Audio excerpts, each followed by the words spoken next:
How to fix the AliExpress locked account. So let's get started.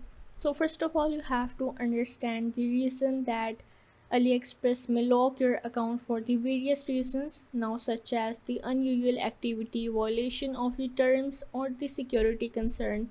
So you have to check your email for any of the notification from the AliExpress that is explaining the reason to lock your account.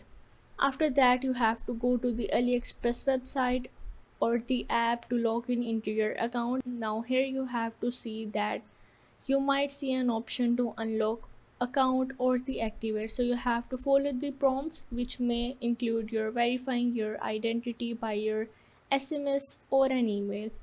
So if your account is locked for the security reason, now you can appeal by providing the necessary documents to provide your identity. Now this might include a photo ID or any other relevant information.